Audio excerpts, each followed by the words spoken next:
com os irmãos. Eu queria ler com os irmãos no Evangelho de João, no capítulo 1. Nós vamos ler o versículo 12 e 13. Vou falar sobre o novo nascimento. Evangelho de João, capítulo de número 1, versículo de número 12 e 13. Diz assim: Mas a todos quantos o receberam, deu-lhes o poder de serem feitos filhos de Deus, aos que creem no seu nome, os quais não nasceram do sangue, nem da vontade da carne, nem do varão, mas de Deus. Amém, irmãos? João aqui no seu evangelho, ele nos mostra a doutrina fundamental para que o homem seja salvo, o caminho para o céu. João e Jesus vai destacar esse importante tema aqui bem no início do seu evangelho. Então, João abre o evangelho nos mostrando que o nascido de novo, ele não tem do que se gloriar. É isso que nós vamos ver nessa noite. Porque as pessoas que passam por situações difíceis, às vezes num acidente, ou até mesmo agora com essa pandemia, e elas saem do hospital, o que elas dizem, né? Que eu nasci de novo. Mas ela, por mais que ela tenha nascido ali de novo, ela nasceu para morrer. Ela vai morrer. Estava vendo uma reportagem esses dias, não sei se foi em Santos, na Praia Grande, uma criança caiu de uma altura de 3,5 metros. E a reportagem dizia assim: a criança nasceu de novo. Por quê? Ela passou por uma situação que a levaria à morte, e ela ali viva agora, ela se sente satisfeita que nasceu de novo. E o cristão, irmãos, João nos mostra aqui que os que não nasceram do sangue, nem da vontade do varão, nem da vontade do homem, mas da vontade de Deus. Geralmente no mundo, fora, da igreja, no mundo, as pessoas conseguem as coisas pela vontade do homem, pela vontade do varão, pela vontade da população, pela vontade da capacidade que ele tem, ele consegue as coisas. No mundo é dessa forma. Às vezes a pessoa vai arrumar um emprego, tem até aquela frase, tem o QI? Aí, o que é isso, o QI? Tem quem indique lá naquela empresa, né? Não, eu tenho um QI lá, uma pessoa que vai falar, não, coloca ele aqui nessa vaga, porque eu conheço. Não que a pessoa não seja um bom profissional quando acontece isso, mas na palavra de Deus ela vai nos mostrar que o novo nascimento, irmãos, ela não depende de influências humanas. A pessoa que nasceu de novo, nenhuma influência do homem, nenhum status, nada que alguém possa ter na sua vida, dinheiro, sobrenome da família, isso não pode ser contado. É totalmente diferente no mundo espiritual o que passa por um nascido de novo. Mas João vai nos mostrar que a salvação do homem não é pelo mérito, enquanto aqui na terra alguns se beneficiam, dos seus méritos para conseguir status, posições. E os judeus, eles tinham esse pensamento enraizado nas suas mentes, porque eles presumiam que eram o quê? Filhos de Abraão. Quando João Batista estava ali fazendo o batismo do arrependimento, e ele viu os fariseus descendo, lá em Mateus, no capítulo 3, versículo 8, nós vamos ler, o que ele vai dizer para aqueles homens? Mateus, capítulo 3, versículo 9. Mateus, capítulo 3, versículo 9, ele diz assim: E não presumais de vós mesmos, dizendo, temos por pai Abraão, porque eu vos digo que mesmo dessas pedras Deus pode suscitar filhos a Abraão. Então eles tinham essa presunção da linhagem que eles tinham de já serem uma raça eleita, serem escolhidos. Já estavam direto no caminho direto para o céu. Por quê? Por causa da sua linhagem, por causa da vontade do varão, por causa do sangue que corria na veia deles, eles já presumiam neles mesmos que eles eram pessoas salvas, que iriam para o céu. Então veja, a linhagem, o sangue que corria na veia deles, não queria dizer nada. Por quê? Porque eles não receberam a Jesus Cristo como seu Senhor e Salvador.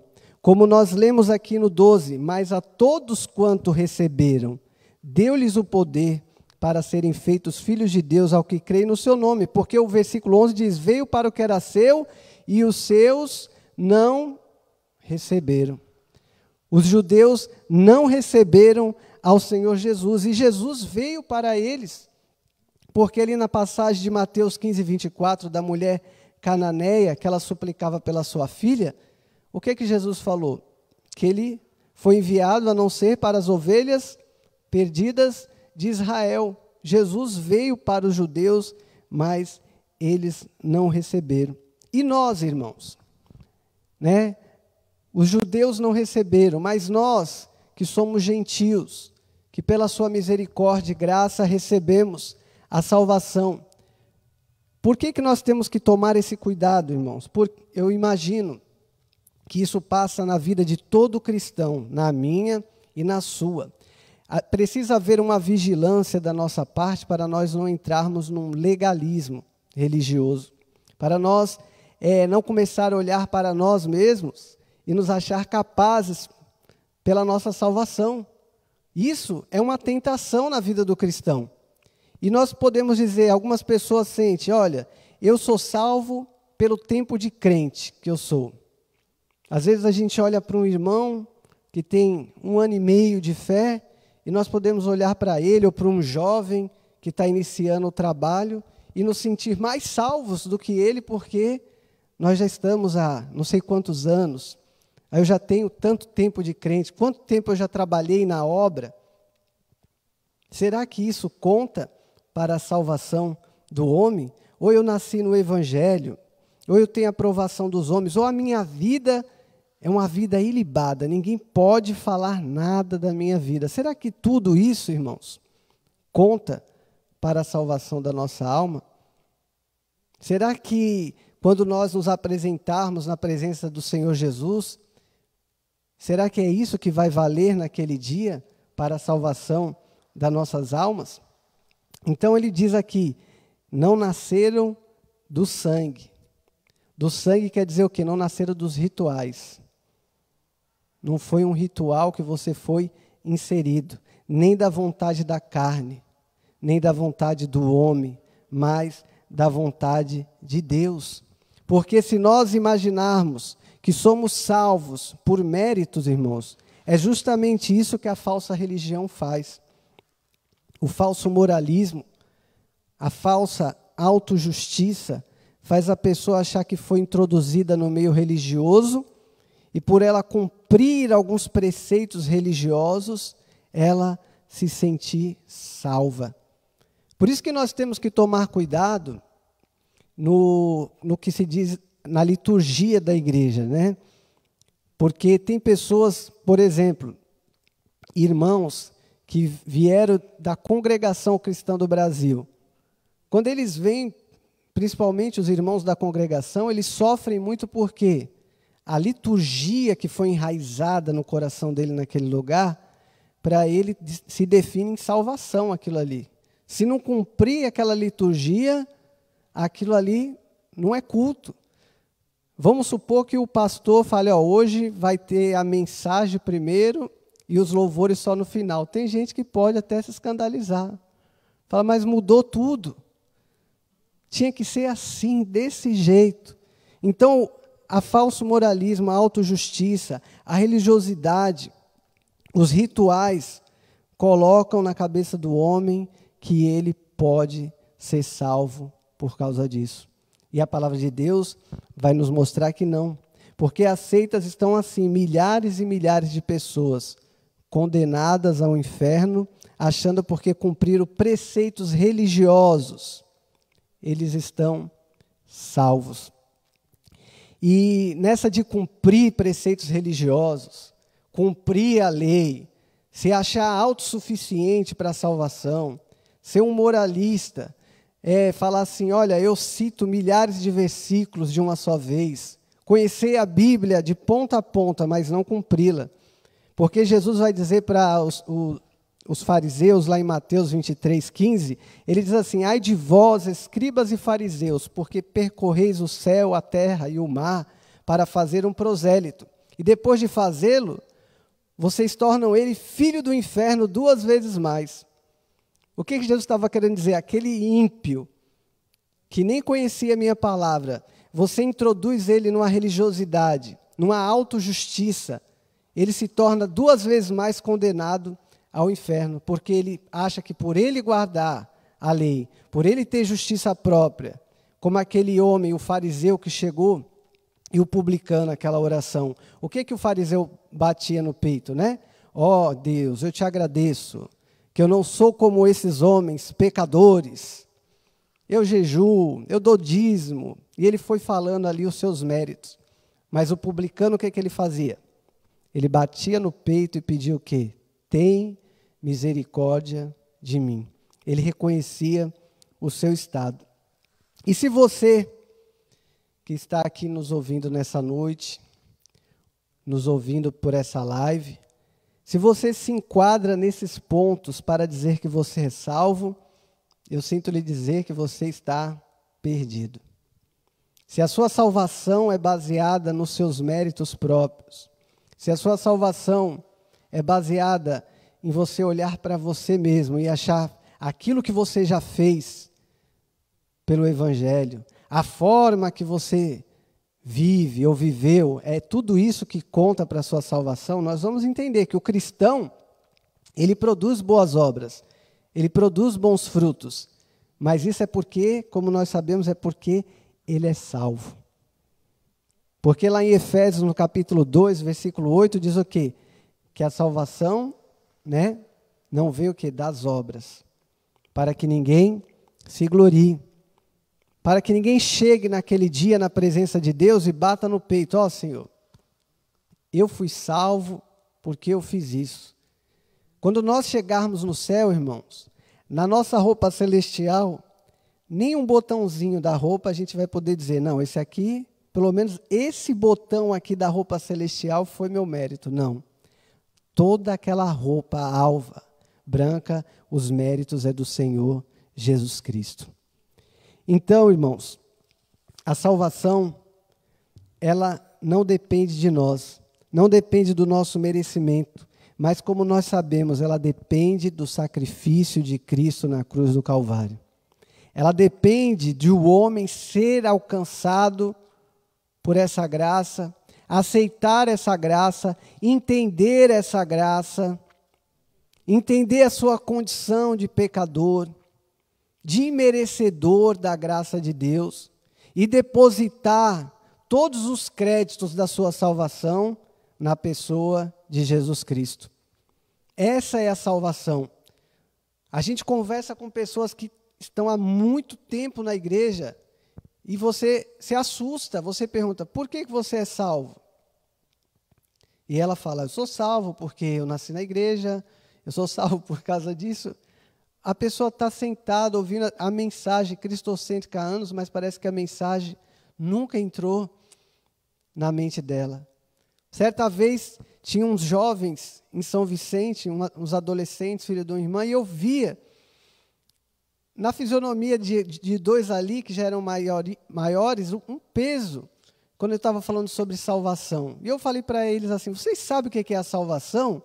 Pedi para eles falarem, eles falaram a salvação como se fosse meritória. E ali eu percebi que quando foi explicado para eles, o semblante deles mudou. Como se a pessoa sentisse um alívio. A salvação para nós, irmãos, quando nós a compreendermos, é um alívio. Por quê? Porque ela depende de Cristo.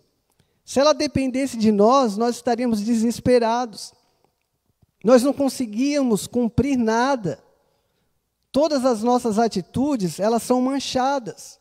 Talvez eu ofereça um copo d'água para alguém, pega esse copo d'água aqui, Só que nessa minha boa atitude tem um exibicionismo, tem um orgulho, tem um desejo, às vezes, de humilhar. Está vendo? Eu estou te dando. Todas as nossas atitudes, se não forem dadas por Deus, as boas, pela graça, elas sempre terão algo pecaminoso junto. Então, nós dependemos totalmente da graça do Senhor Jesus Cristo. Mas você pode dizer, certo, irmão, eu entendo a salvação assim, eu nasci de novo, eu creio que Jesus, ele é o único e suficiente Salvador, disso eu não tenho dúvida, ele é o meu Salvador, eu sei que eu não mereço, eu sei que eu sou imerecedor, mas nós precisamos, diante do novo nascimento, irmãos, também mostrar características que nós nascemos de novo. Em João, nós não vamos ler, quando Jesus está falando ali com Nicodemos, ele vem meio que elogiando Jesus, né? Ó, Jesus, eu sei que o Senhor, né, esses milagres que o Senhor faz, que Deus é contigo, e Jesus desvirtua a conversa. Né? Quando nós vamos conversar com alguém, algo, essa pessoa é mais importante, você vem trazendo um elogio, um patrão, alguma coisa, e ele muda a conversa para outro lado e te coloca no lugar, né? Você vem querendo com bajulação e não adianta. E Nicodemos parece que ele veio dessa forma, e Jesus muda o sentido da conversa. Jesus fala, Nicodemos, o que importa é nascer de novo, Nicodemos. Os milagres são bons? São. Os milagres são necessários? São. Os milagres glorificam o nome do Senhor? Sim. Mas os milagres, muitas vezes, não podem salvar uma pessoa. Quantas pessoas não receberam o milagre de Deus e depois se voltaram contra Deus? Eu sei de casos de pessoas que foram, oraram por ela no hospital. E ela estava ali na beira da morte, ela saiu, diagnóstico do médico, ó, não tem nada mais. Aí, vamos para a igreja. Sabe o que ele falou? Igreja o quê? Eu vou lá na Aparecida agradecer. Ele foi na Aparecida, voltou depois de uma semana, ele faleceu. Né? A pessoa se volta contra Deus. Então, e a graça que nós recebemos, o milagre da vida, a graça comum que todos os homens recebem, o sol, a água que bebe, a comida que come, o respirar, tão importante hoje que nós vemos, como é importante a pessoa estar com seus pulmões em dia. A graça comum, tudo isso os homens não reconhecem da parte de Deus. Então Jesus falou, nascido de novo, ele precisa mostrar características. E essa mensagem, eu já tinha pregado ela lá em São Vicente, e ela falou muito comigo. E ela diz assim, eu preparando essa mensagem, uma das coisas que nós podemos dar como exemplo de um nascido de novo é o quê? É uma criança quando nasce. Uma criança quando nasce, nós temos então esse entendimento do que alguém que nasceu, o que uma criança quando ela nasce, ela faz. A primeira coisa que uma criança faz quando ela nasce, quando ela é tirada do útero da sua mãe, ela precisa fazer o quê? Chorar. Ela tem que chorar. Se ela não chorar, o médico vai fazer algum procedimento ali porque tem algum problema. Né? Bota a criança assim, eu não sei se é assim ainda hoje, né? Pelos pés, o médico dá aquele tapinha e a criança chora. E um nascido de novo, irmãos, ele é uma pessoa quebrantada na presença do Senhor. Ele é uma pessoa que chora. Primeiro ele chora, e ele ou chorou porque ele enxergou o seu estado de pecador. Ele enxergou quem ele era e quem Deus é, e chorou como Pedro, chorou amargamente. Talvez alguns não tiveram a mesma experiência. Isso não significa que se quando você veio a Jesus, você não se derramou em prantos, você não é um nascido de novo. Mas geralmente, o nascido de novo, quando ele compreendeu que ele precisava de um Salvador, quando o Espírito Santo iluminou a mente dele, que ele era um pecador, ele se quebranta na presença do Senhor. Ele é uma pessoa que chora, que clama ao Senhor. Ele não tem a sua mente cauterizada pela autojustiça. Porque quando nós estamos evangelizando, e a gente encontra pessoas na rua e a gente vai falar que ela necessita da salvação, que ela é pecadora, ele fala, mas como eu sou pecador, eu nunca tive meu nome no Serasa, eu estou casado há não sei quantos anos, meus filhos todos fizeram faculdade. Então ele vai dando ali a lista dos benefícios que ele acha. Então ele não tem o quê? Um quebrantamento. Ele não sente mais necessidade de se quebrantar na presença do Senhor. Por isso que em Mateus, no capítulo 5, versículo 4, o que é que Jesus diz? Bem-aventurado os que choram. Por quê? Porque eles serão consolados. E nós precisamos, irmãos, estar quebrantados na presença do Senhor. E eu pergunto, você tem chorado aos pés do Senhor? Você tem clamado ao Senhor por misericórdia? Ou você tem feito apenas aquela oração de pedilância, de não chegar quebrantado na presença do Senhor, mas sempre só pedindo, achando que Deus tem por obrigação de lhe abençoar? Aquele filho, às vezes, rebelde que quer, não, o Senhor tem que me dar isso, o Senhor tem que me dar aquilo. Não sabe tratar o pai com amor, com quebrantamento. E Tiago, ele diz isso, que nós precisamos fazer o quê? Se humilhar na presença de Deus, que ao seu tempo ele vos exaltará. É nós nos humilhando. Então, a primeira característica do nascido de novo é que ele chora. A segunda característica, irmãos, de um nascido de novo é que além de ele chorar, ele anseia pelo leite da sua mãe. Isaías 66:11 diz assim, para que mameis e vos farteis dos peitos das suas consolações. O nascido de novo, ele quer a palavra de Deus verdadeira e não falsificada. Como está lá em 1 Pedro, no capítulo de número 2, 1 Pedro, capítulo de número 2, versículo 2, ele diz assim, desejai afetuosamente, como meninos novamente nascidos, o leite racional, não falsificado, para que por ele vades crescendo. Além de ele chorar, ele tem a necessidade da palavra de Deus. E nós podemos ver que uma criança, se ela não mamar, quando eu estava preparando essa mensagem, eu fui pesquisar o que acontece com a criança se ela deixar de mamar o leite materno, né? O que os primeiros benefícios que o leite materno traz? Aqui diz, ó, reduz a mortalidade até 5 anos. Diminui o risco de doenças, diabetes, hipertensão, colesterol. A cavidade da boca da criança também é promovida pela amamentação. Promove o vínculo afetivo, né? Então, se nós trouxéssemos isso, reduz a mortalidade até 5 anos. Quantas pessoas vêm para a igreja e não passam de 5 anos na igreja? Por quê? Às vezes eles foram para o lugar errado. Ou não deram atenção, não quiseram o leite verdadeiro, genuíno. Diminui o risco de doenças. Aqueles que não se alimentam da palavra de Deus genuína são pessoas que espiritualmente estão o quê? Doentes, né? E também promove o vínculo afetivo. São pessoas que não têm vínculo com a palavra de Deus. Porque quando a criança ela deseja o leite, ela além de desejar o leite, o contato que ela tem com a mãe, e isso é muito bom. Então, a criança precisa do leite para quê? Para não haver infecções. E assim é o cristão verdadeiro. Ele precisa da palavra genuína e pura e verdadeira, não falsificada. Para quê? Para que ele tenha um bom crescimento. Para que na sua vida espiritual não haja infecções, não haja falsas doutrinas, não haja pensamentos contrários à palavra de Deus, não haja desnutrição espiritual.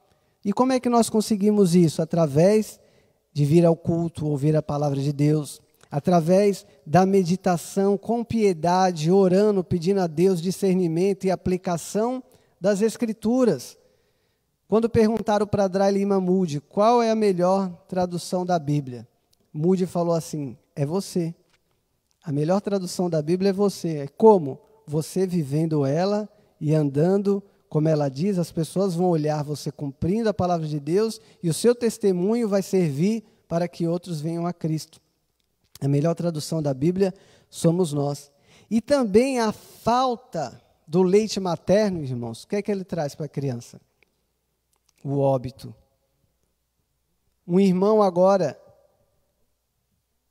que teve bebê, a sua esposa há pouco tempo, o que aconteceu? Às vezes a mulher não sabe como dar o leite para a criança, e a criança não está mamando. O que acontece com a criança? A glicose da criança começa a cair, e a criancinha vai ficando molinha, e o que pode acontecer, né? E assim, a criança, o cristão, que não se alimenta do leite verdadeiro, o que vai acontecer na vida dele? O óbito. O óbito espiritual, irmãos. Por isso que não adianta você vir só, sentar aí, ouvir. E quantas vezes nós ouvimos a palavra e nós, quando saímos ali na porta, a gente já não lembra mais, não rumina a palavra, não pensa mais na palavra. Pela graça de Deus e bondade do Senhor, nós estamos recebendo nesses dias uma avalanche de mensagens, né? Agora que a comunicação pela internet ficou tão boa, e nós vemos como ela é importante para chegar aos lares, você entra no YouTube, nos Facebook, você escolhe mensagem. Só que, será que esse excesso de informação está fazendo você guardar, meditar em uma mensagem verdadeira? Porque nesses tempos de pandemia, tinha uns irmãos que compartilhavam uns vídeos de umas mensagens dos pregadores e falavam: não é possível. Não é possível que a pessoa está ouvindo isso. Uma irmã, coitada, né? Ela falou assim: irmão, eu não tenho internet, eu tive que ouvir o homem do feijão, não teve jeito. Eu falei: irmã, era melhor a senhora ler a Bíblia e orar. Ouvir o homem do feijão, o que a senhora vai ganhar com ele? Só se for para aprender a plantar feijão, né? Então, uma criança que não mama, ela pode vir ao óbito, e assim é o cristão também, irmãos. Um cristão que não medita mais na palavra de Deus, que não come a palavra de Deus, que não tem anseio pela palavra de Deus, você, ou eu, ou qualquer um, irá vir ao óbito espiritual, irmãos. Não tem como, é uma realidade. Nós vamos nos enfraquecer a cada dia. Você vai começar a tomar decisões fora da palavra de Deus. O que o salmista diz? Escondi a tua palavra no meu coração para eu não pecar contra ti. É na hora da tentação que vem a palavra, né, na mente. É na hora de uma atitude que fala assim, você fica nervoso com alguma coisa, eu vou resolver. Aí, Tiago fala o quê? Na ira do homem não opera a justiça de Deus. Aí você fala: não, a palavra de Deus diz que na minha ira não opera a justiça de Deus. Então, deixa nas mãos do Senhor. Então, assim são muitos. Não buscam mais a palavra, não leem, não pedem revelação da palavra e estão mortos, espiritualmente falando. Não suportam ler um capítulo da Bíblia. A Bíblia, irmãos, muitas vezes ela incomoda quando você está lendo ela. Hoje, a coisa mais normal do mundo é as pessoas estarem com o celular na mão. Faz o teste, onde tiver algumas pessoas com o celular na mão, pega a Bíblia e começa a ler. Já chegaram para mim: mas agora não é hora de ler a Bíblia. Eu falei: qual é a diferença de estar com... né? Muita diferença, que aqui é a palavra de Deus, mas eu estou com a Bíblia na mão. Está incomodando? A pessoa: não, mas você tem que ler em outra hora, agora não. Tinha várias pessoas com celular. Ou, se ninguém estiver te dando atenção, pega a Bíblia. Fala: eu vou meditar. Aí todo mundo começa a lhe dar atenção, porque quer tirar a sua atenção da palavra de Deus. Então, nós vemos a luta que tem na nossa carne para não ler a palavra. E é até uma vergonha, irmão, para muitos cristãos que têm tempo de igreja não terem lido a Bíblia. Leu um capítulo, outro, aí vamos procurar aqui Naum, está lá no Novo Testamento. Vamos procurar Hebreus, está procurando lá do lado de Deuteronômio. Aí você já vê que aquela pessoa, 15 anos, 20 anos na igreja, aí, sempre pedindo ajuda para o outro, do lado, me ajuda a achar aqui. Porque aquela pessoa, muitas vezes, ela está morta espiritualmente. Precisamos. E uma criança, também, além de ela chorar, e ela ter a necessidade do aleitamento materno, uma criança precisa ser aquecida. Né? A hipotermia, o frio, vai fazer aquela criança morrer. Se a criança ela não for aquecida, ela não sabe falar para a mãe que está com frio. Ela precisa ser o quê? Aquecida. E o que aquece, irmãos, um cristão verdadeiro? São as promessas que o nosso Senhor Jesus Cristo nos fez. Diante dos invernos rigorosos da nossa vida, diante das lutas que vêm, da gelidez, às vezes espiritual, que tenta abater a nossa vida por causa das lutas, é o que? As promessas que Jesus fez nos aquece. É a vida vindoura que Jesus nos prometeu que aquece os nossos corações. É o Espírito Santo de Deus nas nossas vidas que aquece os nossos corações. É as consolações do Espírito Santo de Deus que aquece os nossos corações. Você sabe, irmão, o que é a consolação do Espírito Santo de Deus? A consolação do Espírito Santo de Deus, quando ele te consola, que você está passando por uma dificuldade, é quando ele te lembra, fala, ó, o teu Senhor também passou por isso. Olha, os teus irmãos em Cristo também passaram por isso. São as consolações para o nosso coração. Jesus suportou a cruz. Jesus recebeu escárnio. Jesus era criticado. Jesus foi traído por Judas. E o Espírito Santo vai nos comunicando isso e consolando. Então, é isso que o cristão precisa. Essa consolação é um aquecimento para quê? Para não haver uma hipotermia, um frio, um esfriamento espiritual. Porque se nós não tivermos esse aquecimento, se nós não tivermos na nossa mente isso que Jesus nos prometeu, como uma verdade, mesmo que você não veja, o que vai vir na sua vida? Um esfriamento espiritual nas lutas. Você não vai conseguir enxergar além do horizonte. Você não vai conseguir enxergar além do seu problema. Você não vai conseguir enxergar além daquela dificuldade que se levantou, porque você está vivendo somente esse momento. Se você tiver uma perda financeira, às vezes, tem pessoas que se desesperam com uma perda financeira. Quantos não tiveram nesses tempos perda financeira? Mas o cristão verdadeiro, ele não pode se desesperar com nada que ele pede, com nada que aconteça. Por quê? Porque nós sabemos que nós estamos por pouco tempo nesse lugar. Nós estamos aqui como peregrinos. Nós estamos aqui de passagem. E nós um dia vamos estar para sempre com o Senhor Jesus nos ares, irmãos. Então, é isso que nos mantém aquecido. Da mesma forma que a criança precisa estar aquecida pela mãe no inverno, que a mãe faz aquela manta, coloca, é isso que nos mantém aquecido, é as promessas que o Senhor Jesus nos fez. Então nós precisamos fazer o quê? Trazer a memória. Diante das dificuldades, irmãos, nós sabemos que quando a luta se levanta, quando o inimigo, que é sagaz, se levanta, as dúvidas vêm. Os pensamentos contrários vêm. Quando uma criança, ela se sente desprovida da sua mãe, do aquecimento, o que é que ela faz? Ela se sente impotente, desesperada. Um bebê sem a mãe, sem um aquecimento, ele se sente desesperado. Às vezes sua mãe está por perto, mas ele chora. Eu ouvi uma história interessante que numa tribo indígena, para eles iniciar aquele jovem como homem, ele precisava passar uma noite inteira na mata, sozinho.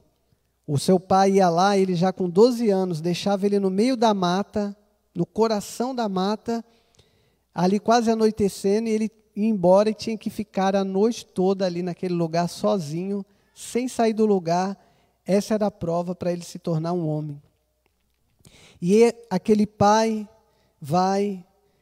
deixa aquele filho no meio da mata.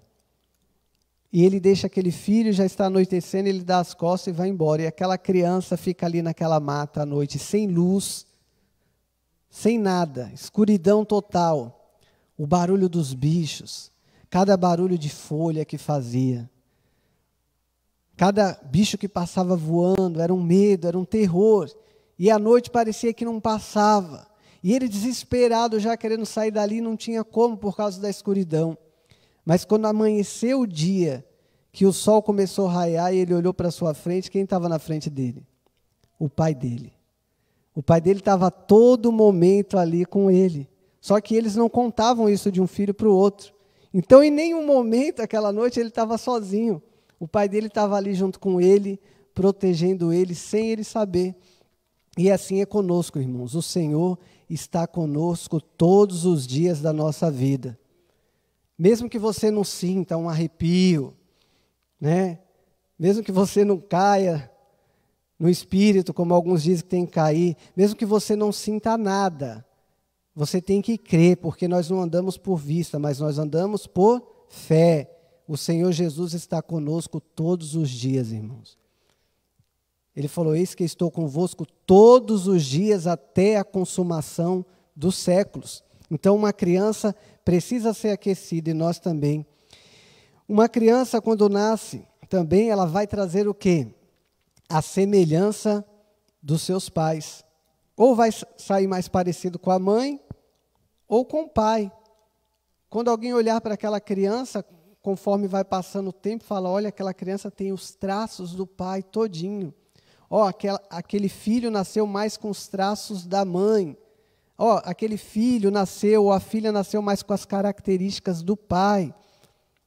É isso que nós falamos. E um nascido de novo, ele nasce com a semelhança do seu pai. E nós temos que ter, enquanto estamos nessa terra, a semelhança de quem, irmãos? A semelhança de Cristo. Lá em Atos, no capítulo 11, versículo 26, diz o quê? Pela primeira vez eles foram chamados de cristãos. Por que eles foram chamados de cristãos? Porque eles se pareciam com Cristo. Pequenos Cristos. Então, aqueles homens olharam e falaram assim: eles andam como Jesus anda, eles falam o que Jesus falava, eles vivem como Jesus vivia, eles praticam as mesmas obras que Jesus praticava. Então, eles foram chamados de cristão. Então, um nascido de novo, ele precisa se parecer com o Pai. O apóstolo Paulo dizia o quê? Sede meus imitadores, como eu sou de Cristo. Pode olhar para a minha vida. O meu modo de viver é o modo que Cristo vivia. E nós podemos dizer, então, que o cristão, no seu modo de falar, no seu modo de agir, no seu modo de ser esposo, esposa, irmão, funcionário, patrão, em tudo ele precisa ter o exemplo, o espelho de Cristo na sua vida. Então, se você nasceu de novo, você é uma pessoa quebrantada, você é uma pessoa que deseja a palavra de Deus, você é uma pessoa que se aquece pelas promessas de Cristo, e você é um cristão que tem a semelhança do Pai, que tem a semelhança de Cristo. E qual é o oposto disso? Nós vamos ver. Uma criança também, ela é totalmente o quê? Dependente da sua mãe e do seu pai. Quem já viu aí um bebê sair andando e falar: eu vou ter a minha vida independente agora? Tem como? Não tem como. Ele não tem capacidade. A criança, ela é totalmente dependente do pai. E um nascido de novo, irmãos, ele é totalmente dependente do Senhor na sua vida. Não há nada que ele não dependa do Senhor Jesus. Na sua oração do Pai Nosso, o que é que Jesus nos ensina em Mateus 6,11? O pão nosso de cada dia. Tudo na nossa vida espiritual, na nossa vida física, na nossa vida, no nosso casamento, no nosso trabalho, a nossa dependência total de Cristo. Nessa noite, se eu estou trazendo essa mensagem aqui, é porque a nossa dependência, a minha dependência é total de Cristo. É para o nome dele ser glorificado. É para nós nos aproximarmos mais dele. Numa mensagem, você esquece o nome do pregador, esquece quem pregou, mas a mensagem central tem que ser o Senhor e Salvador Jesus Cristo. A mensagem precisa nos aproximar dele. Então, nós somos o quê? Totalmente dependente. Eu pergunto, você tem sido totalmente dependente do Senhor Jesus? Porque pelas suas atitudes, você mostra se você é dependente. Às vezes você vai tomar uma atitude e você vai buscar na palavra, em oração, para ver se realmente é isso que o Senhor quer que você faça. Porque um filho, quando ele é pequeno, ele está na dependência do seu pai, ele pergunta para o pai, pai, eu posso fazer isso? Isso aqui é bom? O pai que vai ensinando o filho pelos exemplos e de toda forma. Então, um nascido de novo, ele é totalmente dependente do pai. E para nós terminarmos, o apóstolo Pedro, ele vai dizer aqui em 1 Pedro 2,2 que nós precisamos do leite, mas ele diz o quê? Para que por ele vades crescendo. Quem já viu um bebê de 20 anos? Não tem, né? Um bebezinho assim, que vive 30 anos assim. Tinha um filme, né, que o homem nascia velho e virava bebê, mas quem já viu um bebê de 40 anos, mas ele bebê ainda, com a pelinha de bebê, tem? Não tem como, né, irmãos? A gente sabe que todo ser humano, ele nasce, ele é de um bebê, de uma criança, um adolescente, um jovem, daqui a pouco ele é um idoso. Porque ele cresceu, ele aprendeu, a vida ensinou, a escola ensinou, os pais ensinaram, ele amadureceu, e ele se tornou um homem, ele casou, ele teve filhos, ele foi morar na sua casa. Por quê? Porque está havendo um crescimento. E o apóstolo Pedro diz, para que por ele vades crescendo. E o nascido de novo, irmãos, ele precisa amadurecer na fé. Ele precisa crescer. Ele precisa deixar as coisas de menino. Né? O apóstolo Paulo diz, quando eu era menino, eu fazia as coisas de menino. Mas agora que eu sou homem, eu deixei as coisas de menino. Deixar amadurecer. E nós vamos ler aqui em Hebreus, no capítulo de número 4, Hebreus, capítulo 4, versículo 12 e 14. Hebreus, capítulo 4, versículo 12 e 14, diz assim: porque devendo já ser mestres pelo tempo, ainda necessitais de que se vos torne a ensinar quais sejam os primeiros rudimentos da palavra de Deus, e vós haveis feitos tais que necessitais de leite e não de sólido alimento. Porque qualquer que ainda se alimenta de leite, não está experimentado na palavra da justiça, porque é menino. Mas o mantimento sólido é para os perfeitos, os quais, em razão do costume, têm os sentidos exercitados para discernir tanto o bem como o mal. O cristão, quando ele começa, ele é alimentado com leite. Os primeiros rudimentos, ensinando ele. Mas ele vai crescendo, ele vai amadurecendo, e ele vai se aprofundando na palavra de Deus em outros assuntos. Quantas vezes a gente, ali com o pastor Natanael Rinaldi, fazia alguma pergunta para ele, ele falava, deixa isso mais para frente. Né? Agora não. Por quê?